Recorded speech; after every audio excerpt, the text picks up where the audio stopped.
Ito ang inyong lingkod na nagbabalik upang magbigay ng mga balitang walang bias at pawang katotohanan lamang. Ito ang Bayang Pinas.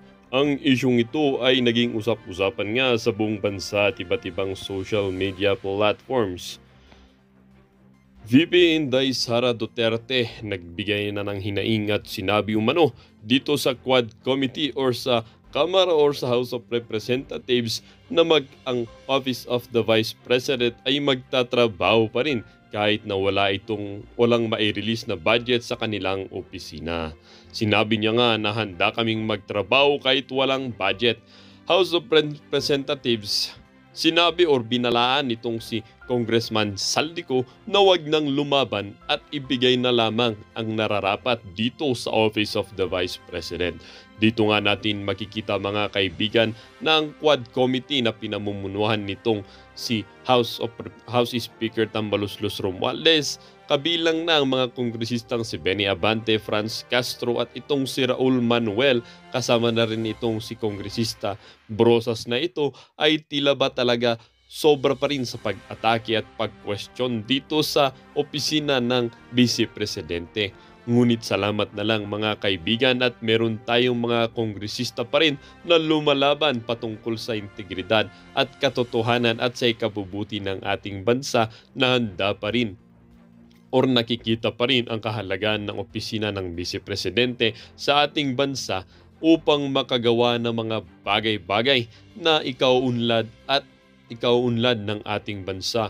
Hindi naman katulad nung nakarang Vice Presidente natin na si Leni Robredo na wala naman ginagawa at nung tumakbo siya bilang presidente ay napakalaki ng kanyang nagasto at nakakapagtaka na wala namang ginagawa itong si Vice Presidente na ito. Bakit or saan kaya siya nakakuha ng kanyang pinangrarali-rali nung siya ay tumatakbo bilang Vice Presidente noong kapanahunan ng pagtakbo nitong si Presidente Kuting na ito. Dito nga natin makikita mga kaibigan na ang House of Representatives ay pinipili kung sino ang bibigyan nila ng budget. At dito nga rin natin makikita mga kaibigan na mas pinipili ng mga taong tiwali ang kanilang kapwa tiwaling din. Para nga sa kabuang detalye ay panoorin ang buong video at salamat na rin sa ating mga solid viewers sa walang sawang pagsuporta.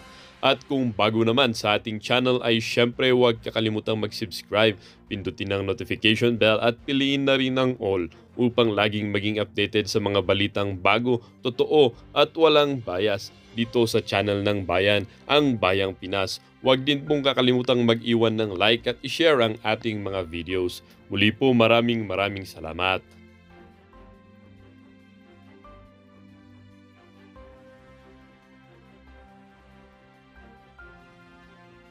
Bakit po ba napakatapang magsalita nito, 'no? Iba po talaga yung ikaw yung may control sa pera ng Pilipinas, ha?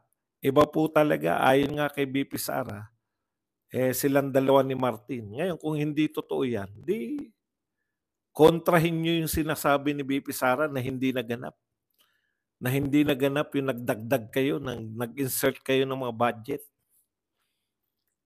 Hindi po yung sasabihin niyo lang na budol si VP Sara, sasabihin mo lang na 11 days, wala na po 'yan. Paulit-ulit na kuwento niyo na 'yan, 'no? Okey, pag-uusapan po natin pero bago 'yan, pindot na. Okey, pag-usapan na kaagad natin, 'no? Isa-isahin po natin 'to kung ano po yung unang lalabas. Unahin na natin 'tong sino ba 'tong si Saldico, 'no? Ito po sa post po ni Crisette Laureta Chu na may check po dito sa may FB. Babasahin lang po natin, ah. Saldico may hawak ng budget ng Pilipinas according to Sara Duterte, pero super duper daming issues. Who is Representative Saldico? Ayan. Who is Representative Saldico? Siya raw po, ayon kay Crisette Laureta Chu, ay ang may-ari ng luxury resort called Misibis Bay in Bicol. Co-owned the failure of a luxury resort called Masibis Bay. Bumagsak pala yung Masibis Bay niyan. He was also, wag na yung mga Sibikoy. Hindi katiwa-tiwala yan. Ito po, Senator Joel Villanueva has also named Saldico as owner of SunWest Corporation. Sino po itong SunWest Corporation? With links to Parmali. Aba, ang lakas ng loob mo. May link ka pala sa Parmali, ha? And ironically, the company contracted to supply DepEd with laptops which would become the laptop scam issue. Ikaw pala ay involved dyan sa laptop issue na yan. Sabi ko na natatandaan ko na to si Koy. Ha? Siya pala yun, no? Bigla ko lang naalala. Kaya pala biglang nawala na yung issue ng DepEd laptop scam. Involved pala si Saldico. Ang husay nyo talaga, ha? Kayong mga nag-iimbestiga, kayong mga congressman at senador. Pag involved pala si Saldico, wala na. Bigla nawawala yung issue. Galing, no? Ha? Putok na putok yung balita na yan, no? Okay. Ironically, according to Joel Villanueva, Saldico is facing 50 billion complaint. Ang dami mo palang reklamo. 50 billion. Ayaw din sa pogo ni Saldico, pero siya ay has had the shares in Midas Casino. Midas or Midas Casino. Choosy lang ba siya sa gambling na gusto niya? Yung involved siya? Ganon? Ang daming issues nito ni Saldi. No wonder. Friends sila ni Martin. Yan po ang mga pahayag. Marami pong iba, no? Okay. ICC, paano? Kawawa ka naman. Boy, tanggalin na kita. Baka ikasikat mo.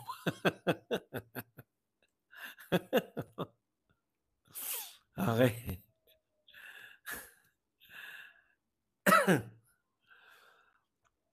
Ang dami palang issue nito, no? Nitong may control sa budget ng Pilipinas. Ang tanong, alam po ba to ni Martin?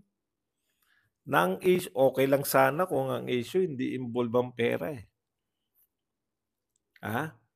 Kung sino po yung sa appropriation committee, siya pa po yung may mga issue sa pera. Hindi ko po sinabing guilty Hindi ko po sinabing convicted May issue. Iba po yung convicted, si Franz Castro yun. Nahatulan na Ibig sabihin ng convicted, nahatulan na Ito pong sinasabi natin, napaka-ironic naman na yung may control ng budget ng Pilipinas, according kay BP Sara, yung head ng Powerful Appropriations Committee ng House of Representatives ay may mga issue po pagdating po sa salapi. No wonder, no? Kasi hindi ko sinasabing kay Saldico to, no? Alam niyo po, pag yung tao, halimbawa po, yung pagsanay po yung tao na gumawa ng paulit-ulit, hindi ko sinasabing siya to, no? Halimbawa, ikaw ay babaero, no? Paulit-ulit na ng bababae yan. Kasi nakagawian yan Pag may mga issue po sa pera, paulit-ulit yan. Paulit-ulit na, kasi nakagawian mo na pagkitaan Pinakamalaking kontraktor ayon kay Villanueva. Napaka-ironic naman nangungontrata ka sa gobyerno tapos ikaw ay congressman at ikaw ay may hawak ng appropriation committee. Aba, Siyang sinabi niya na ninakaw ang linis mo naman. At yan na nagpapasya kung magkaka-budget ba si VP Sara o hindi. Makakapal talaga ang mga pagmumukha ninyo. Alam po ninyo, no? Akala nyo natutuwa sa inyo, no? Sana kayong mga congressman may pakiramdam kayo sa baba, no? Nararamdaman nyo po sana sa baba. Ito po, lumabas na po yung pangatlong, at least kahit papaano napaalalahanan tayo kung sino si Rizalde ko.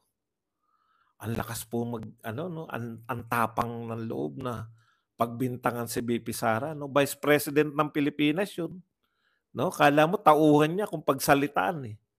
Nabudol. Bakit ka nabudol? Paano ka nabudol ni VP Sara? Binubudol daw tayo nung sinabi na siya may control. Nagbigay na nga ng halimbawa eh. Bakit hindi mo pa bulaanan? Konkreto yun, no? Sabi nga ni VP Sara, hindi ko kinakailangan ng magko-corroborate sa sinasabi ko dahil yan yung naganap. No? Kung dinagdagan nyo yung budget ng DepEd, ang masakit nito, wala raw control sa VP Sara. Kaya nag-resign kasi ginagawa nila ng DepEd, wala siyang control, sa kanya ang sisi.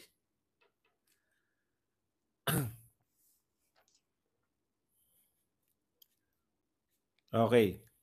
So wag na natin ituloy dahil na-expose na ni Maharlika. Hindi ko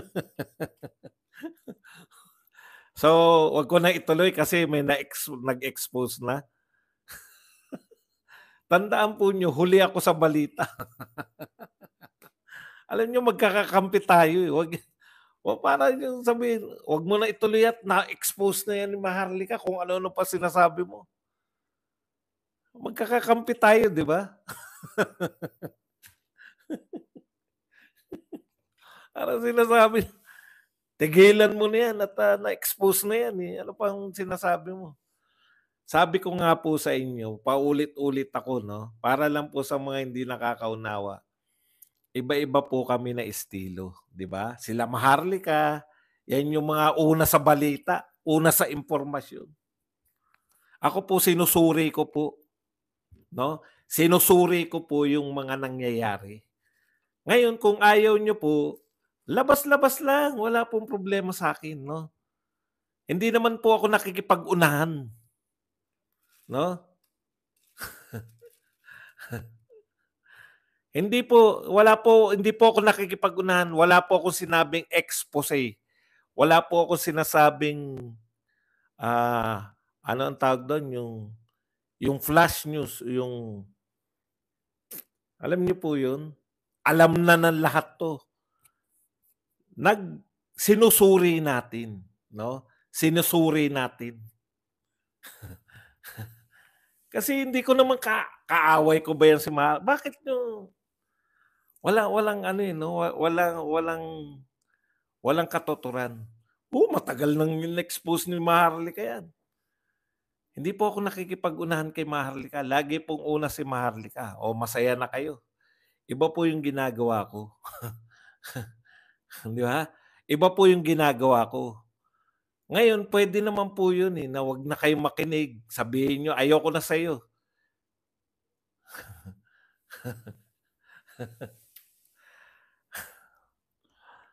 Unahan lang pala gusto nyo eh. Doon na po kayo, ito po yung mga nauuna sa balita. Maharlika, Banat Bay, sino pa? Sila, ayan, nariyan may mga ano yan eh, may mga bubwit yan, si Deo Macalma.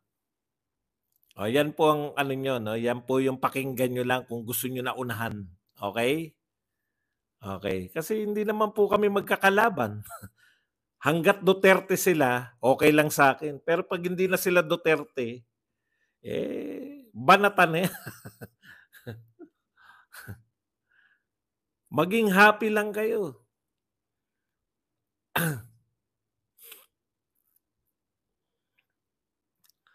Nasasaktan ba kayo?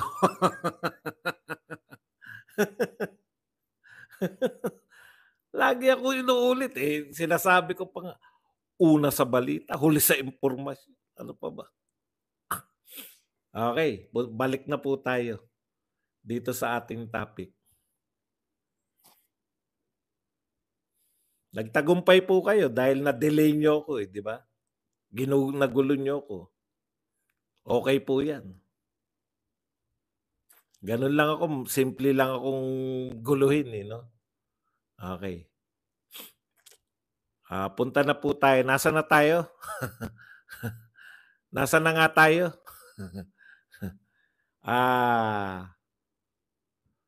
Ah, Tapos na tayo kay Ko. Ngayon dito na tayo. Alam ninyo, lumabas po ngayon kaninang umaga pa 'to, kaninang umaga pa 'to. Hindi ito una. Baka may mag-react na naman na nauna. Kanina pa pong umaga 'to, gabi na ngayon.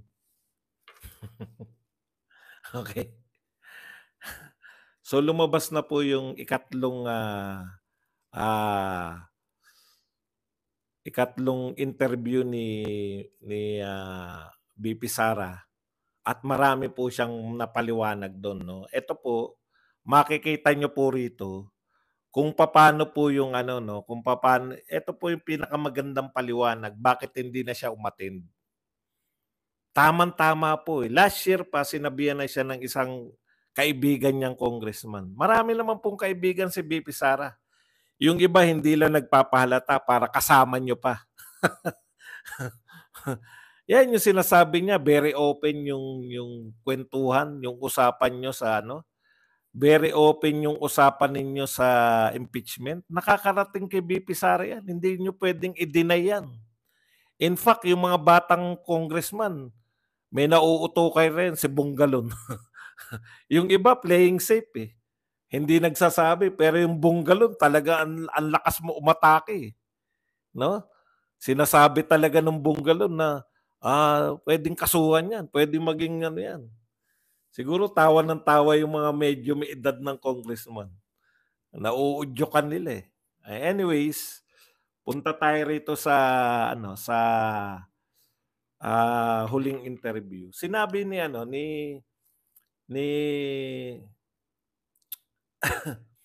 VP Sara 'no, na last year may nagsabi na sa kanyang congressman na yang, confidential fund mo, yan yung ipansisira sa'yo. Siyempre hindi naniwala si VP Sara. Alam niyo gano'n talaga rin yung leader, eh, 'no, matiwala ka rin, eh, matiwala ka rin sa kapartner mo si BBM. Vice President ka tapos pinakamalaking boto mo, eh, 'di ba? Pinakamalaki po ang boto ni Vice President Sara Duterte sa kasaysayan po ng lahat ng eleksyon sa buong Pilipinas. Lahat po ng eleksyon, siya na po ang may pinakamarami, 'no?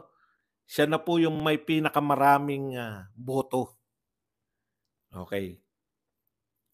Ngayon po, ah, ano na ba yun?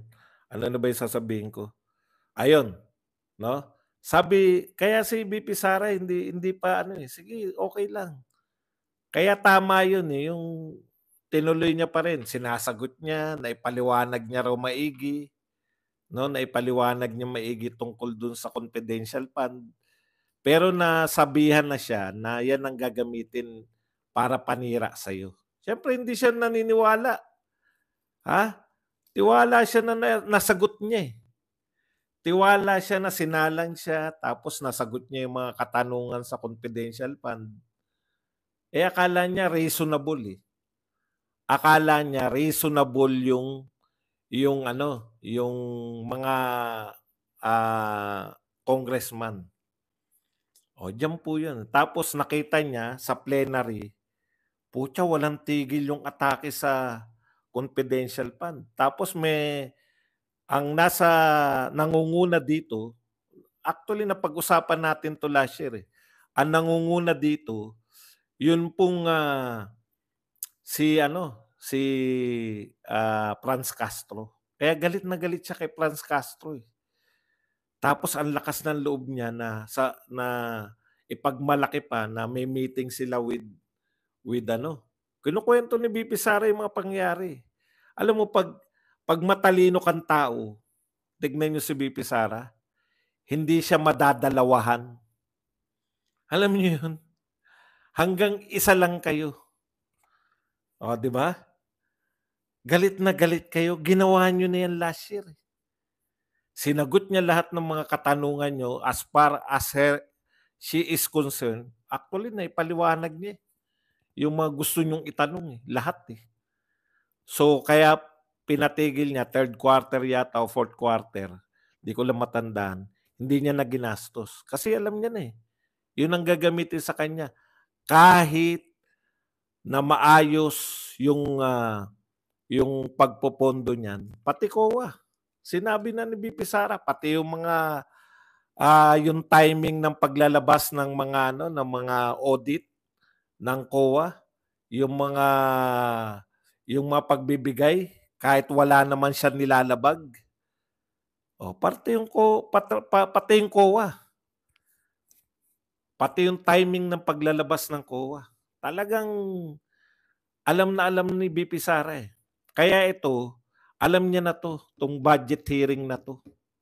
In fact, nakita niya, tama nga, 'di ba? Tinanggalan siya ng confidential fund.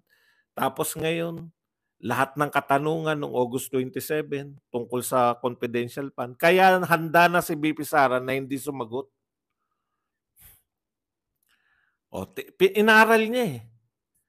Kaya ganun, pagka-present niya, sabi niya, I forgo. Hindi ko nasasagutin yan, bahala na kayo. Eto mga pinag-uusapan na budget, ang kapangyarihan nyo lang, kayo sa Kongreso, lalo na kayo sa HOR, ang tanging kapangyarihan nyo lang, no? Pagbibigay ng budget, hindi yung yurakan, yung pagkatao ng Vice President. Hindi yung dayok-yokin nyo yung Vice President na parang tatapakan nyo, yuyurakan nyo yung pagkatao. Hindi nyo karapatan yan. Wala kayong kapangyarihan na ganyan. Anong ginawa ni VP Sara? Hindi niya kayo hinayaan. Kaya yung ginawa niya na sumagot sa mga tanong noon, pagkatapos wala lang din. Nasabi niya na yan. Wala lang din lahat. Sagutin niya man yung mga ang gusto niyong gawin, magmumukhang kawawa si VP Sara na parang nagmamakaawa na bigyan niyo ng budget. Di ba? Kasi kaya lang naman sila sasagot para bigyan niyo ng budget. Una, napahiya na kayo sa DepEd. Tignan niyo, pati DepEd, wala na si VP Sara, binubutatan niyo pa yung DepEd. Ano ngayon na nangyari? Binubutatan niyo yung DepEd pero binigyan niyo ng pondo. Kasi hindi na si VP Sara. Di ba? Hindi ako patas. Hindi po ako patas. Ako po ay pro Duterte. Wala pong taong patas. Kalokohan niyang patas na tao. Lahat ng tao ay bias. Okay, balikan po natin to, no? Ang punto lang dyan, alam na ni VP Sara yan. Kaya hindi kayo binigyan ng pagkakataon. Kaya gigil na gigil kayo. Gigil na gigil kayo na matanong nyo siya pero hindi nyo siya na-trap. Itatrap nyo siya, eh. Sa mga tanong nyo, kahit na anong isagot ni VP Sara, may nakahanda na. Ano sabi ni VP Sara sa third interview? Nakahanda na yung mga script ninyo. May mga PowerPoint presentation pa. May mga nakatoka sa inyo. May nagbabasa pa. Binanatan niya pa sa Luistro. Ano sabi ni Luistro? Hindi niya sinabi si Luistro, pero alam ko si Luistro yun. Sabi niya, nagsabi pang congresswoman na hindi niya raw mababasa lahat dahil mahaba, pero may mga sagot.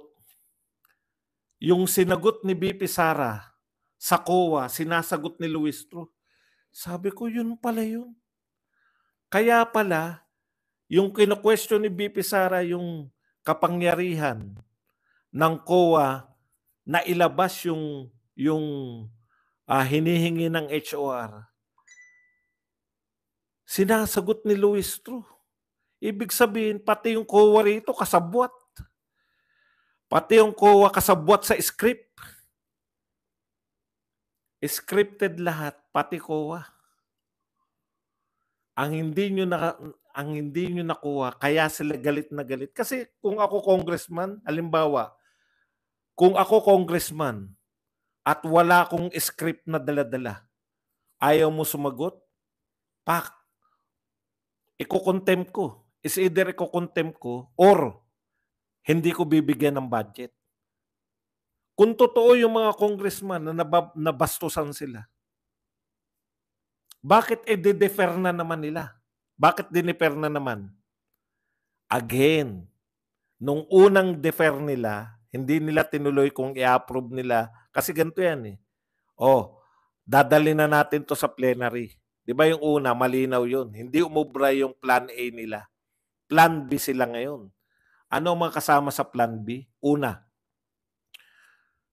in-expose sila ni BP Sara. Bakit tanong sa bakit panay tanong sa sa confidential fund, 'di ba? 'Yun yung punto ni BP Sara. Bakit panay confidential fund? Nag-plan B sila. Hindi confidential fund ang titirahin natin ngayon. Ang titirahin natin ngayon, extension office. Ang titirahin natin ngayon, overprice ng extension office. Ang titirahin natin ngayon, yung mga services, duplicity ng mga services. Matagal na nasagot ni BP Sara yan. Ang tanong, mayroon bang monopolyo ng pagtulong? Kung ikaw ba, Vice President, binoto ka ng pinakamaraming tao, bawal kang hingan ng tulong ng mamamayan. Bawal kang magkaroon ng proyekto. O hindi nila kasama yun sa script yung COA ngayon. Di ba? Sinabi ng COA ngayon, yung lalaki. Tinatanong nila siguro iba yung pina-attend. Iba yung kasama sa script, iba yung umattend. Tinatanong nila yung COA, ano ang trabaho ng Vice President? Pasok ba yung pagbibigay ng social service? Sabi ng COA, pasok. Pahiya sila. Hindi nila kasama si Brad. Hindi kasama sa script nila. Ulit-ulit sila Hindi trabaho, ang script nila, hindi trabaho ng OBP yung social services. Sinabi ng COA, trabaho yan. Magbigay ng serbisyo ay trabaho. Yung lalaki hindi kasama sa script. Yung babae, pwede. Pero yung lalaki hindi. Okay. Isa pang hindi nila kasama sa script, si Marcoleta. Hindi nila alam. Pero akala nila nawaisan nila si Marcoleta. Pero hanggang sa huli, ine-expose sila ni Marcoleta. Kaya Marcoleta, isa lang pakiusap namin, no? Pwede ba tumakbo kang senador? One time lang. Pagbigyan mo lang kami. Matagal ka na namin gustong iboto eh. Hindi ka naman tumatakbo. Tumakbo ka lang. Bukas na bukas yung lineup ni Pangulong Duterte. Takbo lang. Okay. Mabalik tayo. So hindi na naman umubra sa pangalawang pagkakataon. Problemado sila Bakit nyo po problemahin? Kung hindi umattend, tama yun. Di palabasin yung bastos. Pero bakit hindi nila pwedeng palabasin bastos? Hindi rin umattend yung presidente. Nakuha nyo po? Hindi rin umattend yung presidente pero inapprove nila yung budget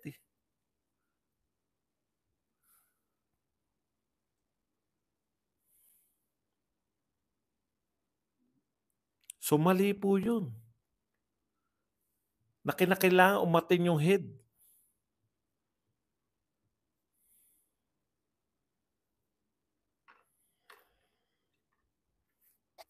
Okay, balik po tayo rito. Ngayon, ito po, ang maganda rito, pinalulutang nila, kunwari masasama ang loob nila, actually, sumama na-defer na naman nila. Na-defer na naman. Alam nyo kung anong balak nila? ipapakita nila na hindi maipapaliwanag ni VP Sara yung mga gano'n. Kaya babawasan nila yung pondo. Yung mga sinasabi nila ngayon na hindi kaharap si VP Sara, babawasan nila yung pondo ng Office of the Vice President. Inunahan na sila ni VP Sara eh. Tandaan nyo, nakatape tong part 3 na to. Bago pa maganap, alam na ni VP Sara. Meron nga siyang congressman na hindi nagpapahalata eh. Malay mo, kala nyo, umaatake kunwari, malay nyo pala. No? Ang spy niya pala, talagang isa ron sa kunwaring umatake, di ba? Hindi natin alam. Hindi nahahalata eh. Hindi nila nahahalata eh. O ano po yung sinabi sa kanya? Dalawa lang po. Is either isi-zero budget siya or babawasan yung budget niya. Kaya inunahan niya na. Ano sinabi ni VP Sara? Magtatrabaho ako kahit walang budget. Bago pa nila lutuin. Una muna, masama na naman loob nila, di ba? Akala ni Abante attend eh. Masama loob nila. Akala nila matatanong nila eh. Masama loob nila kasi naghanda sila ng script.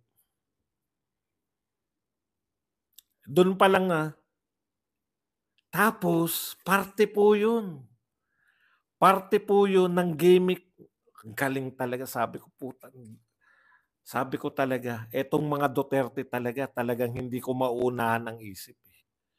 Biruin mo, sinabi ni VP Sara sa interview, kita niyo yung pinanghawakan nila. Nagpa-interview pa, ang sinabi, ginagalang niya raw yung House of Representatives na talagang kasama sa pagbabudget na questionin. Sinuri nila yun. Maniwala kayo, hindi. May mga nagsusuri po dyan, nariyan yung matatalinong congressman. Ano? Sa tingin nyo, atin to? Oo, sinabi niya yan eh. Sinabi niya na ginagalang tayo eh. Madali na natin siyang banatan dyan. Madali yung banatan kung kuha nyo yung mga tao. Hindi nyo naman kuha tao eh. Tsaka kitang-kita yung frustration nyo. Nakahanda pa si may script din si Koy, no?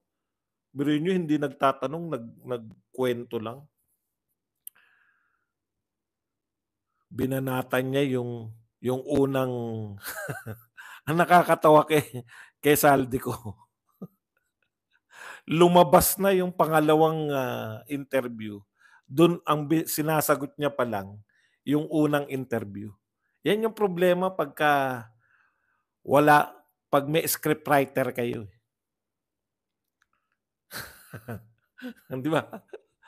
Mas kayo makasama niya, napanood na, nanlalata na nga eh. Pangalawa na yan, napangalawahan kayo. Ganun kayo. Ako, excuse me for my French.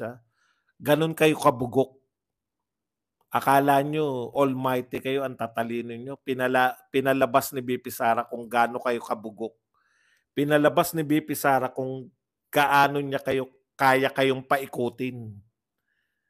No? Kayang-kaya kayong paikutin ng mga Duterte. Naaawa ko sa mga congressman.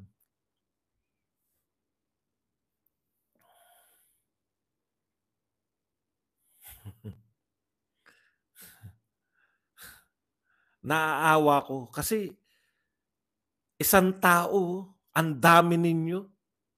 Isang tao lang, kayang-kaya kayo. Kayang tortahin yung utak nyo ng isang tao.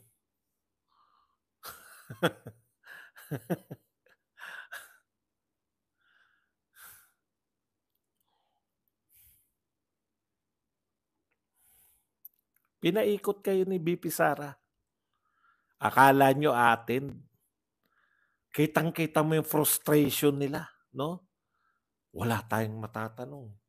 Ito, tuloy na natin. Narito naman yung COA. Di ba? Frustrated.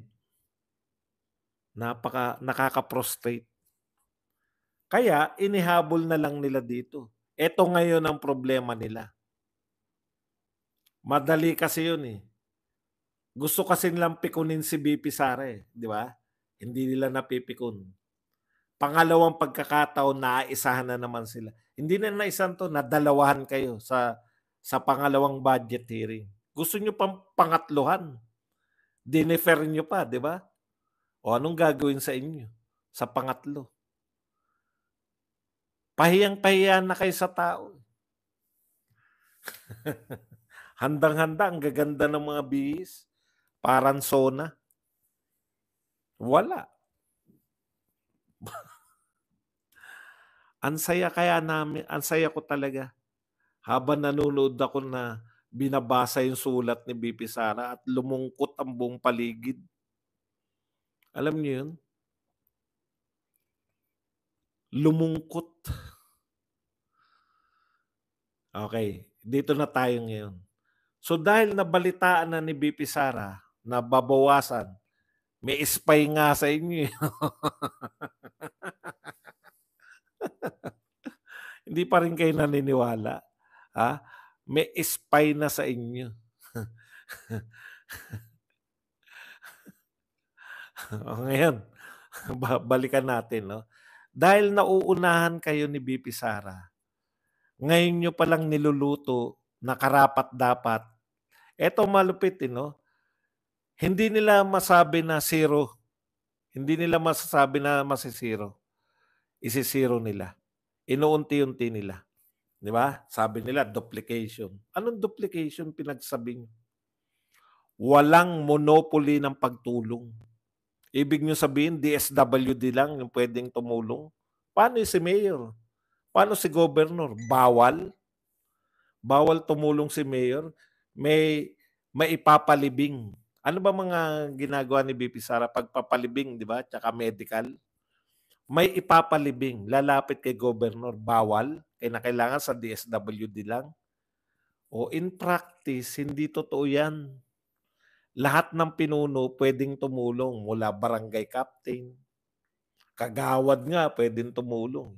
Kagawad, barangay captain, konsehal, mayor, vice mayor, mga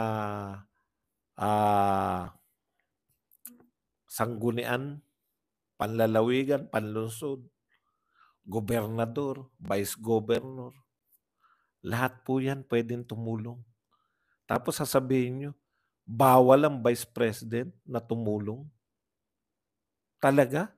Bawal? Duplication? Wala pong duplication. Wala pong duplication ang pagtulong. Pwede kahit sino.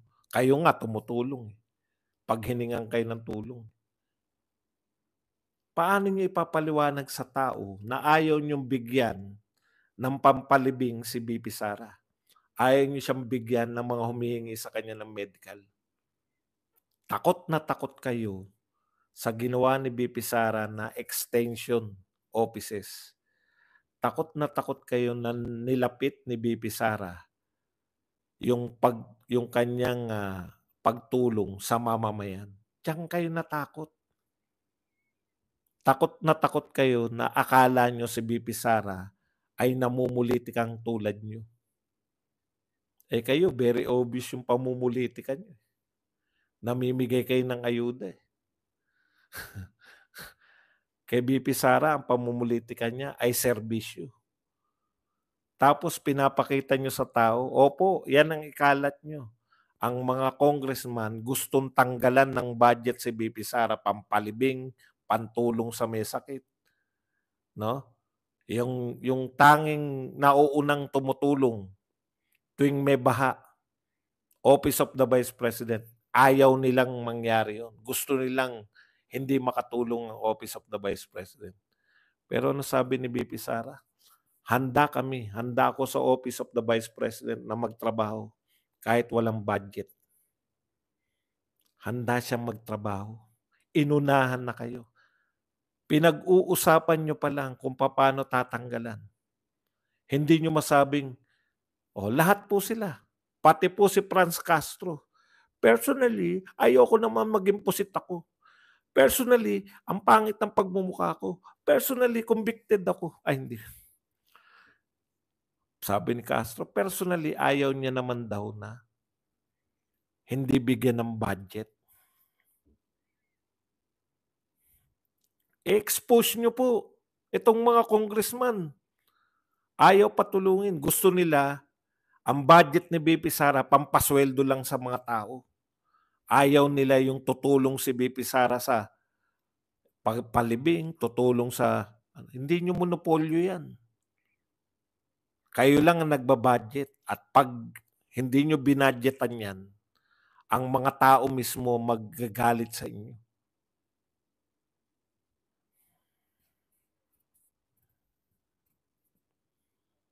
Convicted po. Korte po yan eh. Hindi po porket nakapiyansa ka, hindi ka na convicted.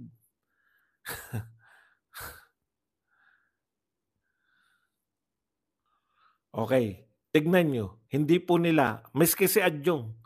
Eto, takantaka ko eh, no? Bakit? Ikaw ang, alam nyo, sa totoo, ikaw yung budget sponsor eh.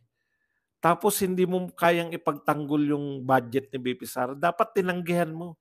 Hindi ko kayang ipagtanggol yan. Para si Marcoleta na lang magtanggol. Dapat yung willing lang magtanggol eh, no? Bakit nyo ibibigay yung pagtatanggol sa budget sa ayaw ipagtanggol? Tignan nyo po itong sinasabi nila. We are not going to just ignore the budget that is required to the office of the Vice President to have in order for the office itself and institution itself to operate. Ang ititira po nila yung pang-operate lang, yung pampasweldo lang. Biruin nyo, may mga opisina ka, ano po gagawin ng mga tao ron? May hihingi sa kanila ng tulong. Ay, wala po tayong budget. Kasi hindi kami binadgetan. Yun po ang gusto nyo. Kala nyo magmamakaawa si Vice President. Kayo po ang may kasalanan kung hindi nyo bibigyan ng budget. Alam nyo, politika lang yan eh. Kung naniniwala kayo na binabastos kayo ng Vice President ng Pilipinas, i-zero budget nyo. Bakit hindi nyo sinisiro budget? Kasi namumulitika kayo. Ayaw nyo magalit yung taong bayan sa inyo. Tignan nyo, pakinggan nyo yung sinabi ni Castro kung talagang hindi sila namumulitika. Ito sinabi ni Franz Castro.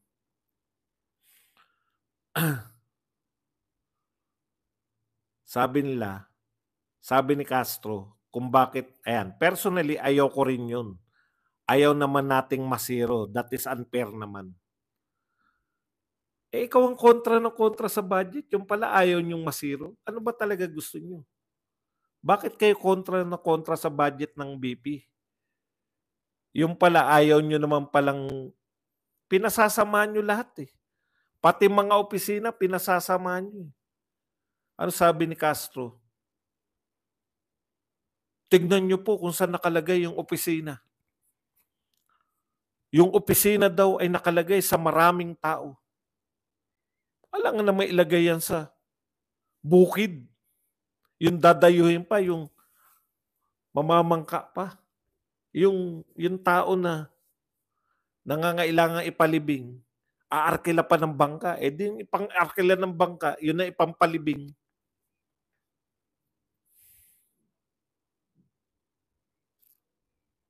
Bakit daw sa maraming tao nilalagay yung Office of the Vice President? Eh di ba, nangangampanya yun? Panay kampanya yung utak eh. Yung utak wala nang ginawa kundi kampanya eh. Kampanya, kampanya, kampanya, kampanya, kampanya, kampanya, kampanya, kampanya, kampanya. Utot nyo, hindi kayo mananalo. Zero diretso kayo. Duterte, Marcoleta, Singson, Bongo, Bato.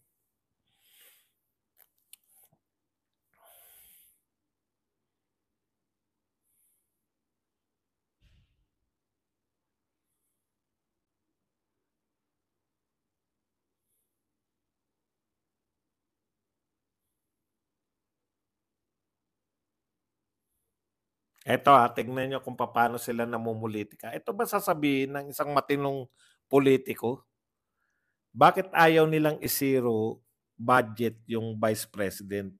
Hindi po dahil sa ayaw nila. No, hindi po dahil tapat sila naglilingkod. pakinggan po natin. Thank you very much muna kay Nina.